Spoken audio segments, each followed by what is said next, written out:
Hello everyone, this is Chris Mothersoul, effects clarinetist, and we have a package from D'Addario today. Now for those who are new to the channel, welcome, and if you haven't hit the subscribe button yet, please consider going ahead and doing so you can stay up to date with all future content. And this is going to be an unboxing video, so we are going to upgrade our current pedalboard setup, which we've been using for a few years now, with D'Addario's Expand line of pedalboards. And we're just going to dive right into it and get to know a little bit more about what the Expand system has to offer guitarists and us electroacoustic wind instrumentalists. The Expand pedalboard system is a really unique concept. So the idea is that these are telescoping pedalboards, so they can start off at a smaller size and they can grow to longer lengths depending on the number of pedals that you need to use. So the idea is that the pedalboard grows and shrinks with your setup as you need. It's an aluminum construction, and as you can see, this is a 2-row pedalboard. So this is the Expand 2, the larger of the two. The Expand 1 features just 1 row for those that prefer a more mini board size setup.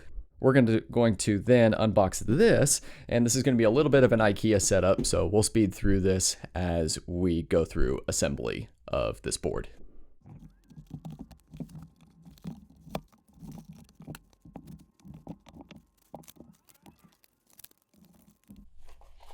What you doing, bud? Come on.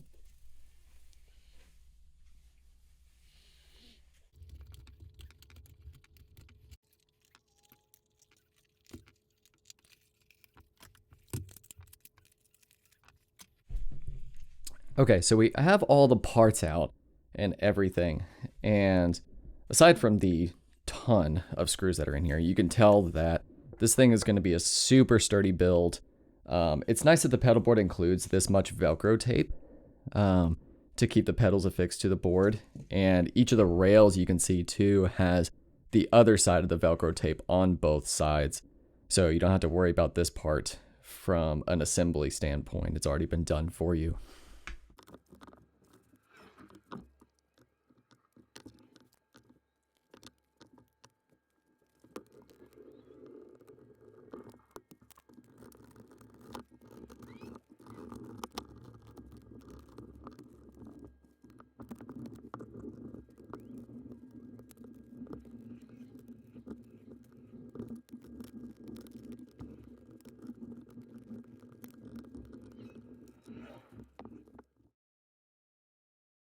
Okay, and now we can put the Allen wrench aside. Everything's assembled. And look at this thing. This is so cool. Very light. Wow. Okay, so the way the system works is that you have 2 locking mechanisms on the upper and lower rows of this so that I can extend this out. I believe the range on this is from 17 inches to 31 inches. The more I think about this concept, the more I love it, because when I play different types of concerts, some pieces on the program don't involve that many pedals, but some involve maybe like 10 or 12.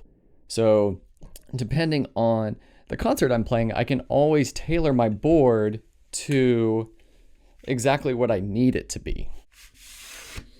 So yeah, this expands really long. This is awesome.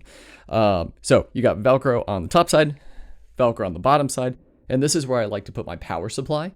So we're gonna sneak this under here if we can. We're gonna leave it right in about the middle here. So we'll go ahead and lock these 2 mechanisms on the upper and lower rows. And now that's not going anywhere. That's really cool.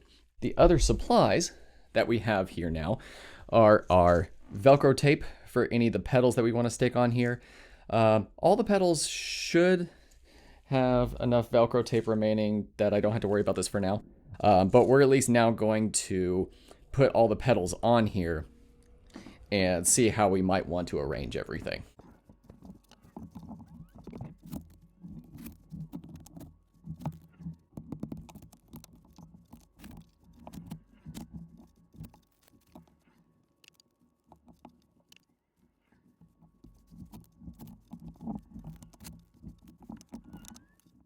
Okay, and now all the pedals are off. This looks great so far. I'm loving this. This is a perfect size.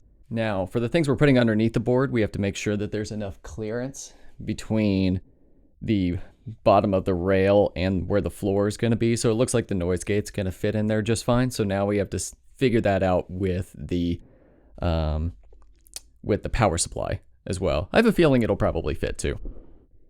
Now this will take a little bit because I realized I mounting taped this thing to the back of the board. So I'm going to have to Hulk this thing off.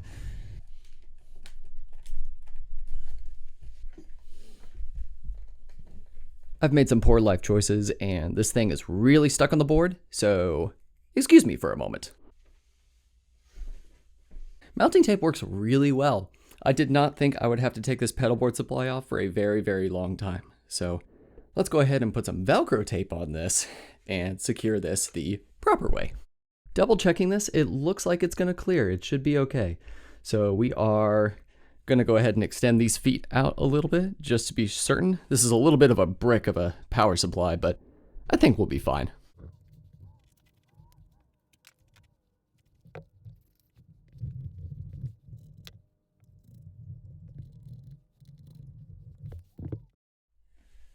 Oh, we're good. Yeah, we've got so much room. Okay, this is great. I don't even have to extend out the legs. So everything fits really, really fantastically. So in this case, now all we have to do is wire all this up. So excuse me while I go through a wiring montage to get everything going.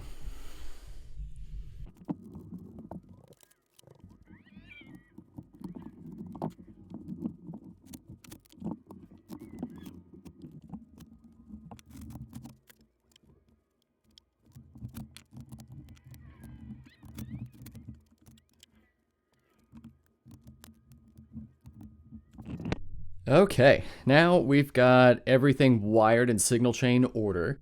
So for those curious about my new pedal board setup, this is a Line 6 G30 wireless system, which runs into a noise gate on the back. For us clarinet players, when I'm using distortion, this just helps get a lot of the breath sounds and the key clicks out of the picture. So after the noise gate, we run into this Fender volume / expression pedal, which I use purely as a volume pedal. Running into the Electro Harmonics pitchfork to usually give me the octave down, but it's got other interval capabilities as well. This then runs into Warm Audio's Foxy Tone Box, which is a super fun fuzz that I use for a lot of my glitchy 8-bit inspired sounds from tracks such as Demo and Dichroic Shards. This runs into Walrus Audio's Polychrome flanger. Love their artwork on all of their pedals. I think it's gorgeous. Which then runs into my newest delay on my board, which is the Andy Timmons Halo dual echo from Keeley Electronics. This runs into a Boss RC3 loop station, which has its own external foot switch. And then this finally runs into the JHS3 series reverb. That then runs out into my amp. And of course, as always, we've got the piezo barrel wood model running into this whole thing to begin with from my instrument, whether it's clarinet or bass clarinet. And so now all that's left is power. So we're now going to, if I can remember what I did before, we're going to run power out to all of these. And I think there's only a couple that have a current draw of more than 100 milliamps. So I'm going to start with those and then run the power out to the rest as needed.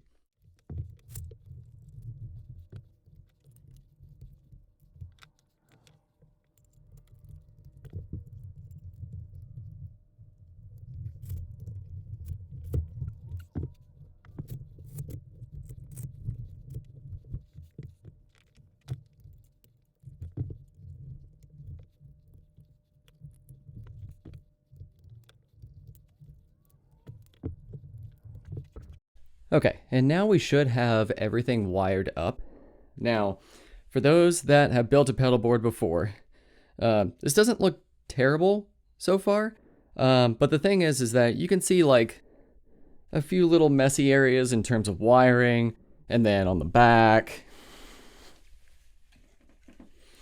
it ends up looking even worse. So we need to find a way to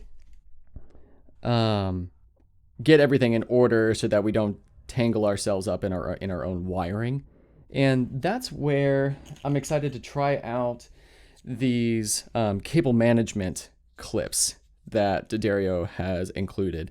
So these essentially just fit in between the rails here, and that way I can run cables in between here to snake it in between the rails themselves. Normally I've had to use like mounting brackets and zip ties and various things to keep everything tidy, but rather than all that, we're just gonna try and see if we can get this to do the job for us.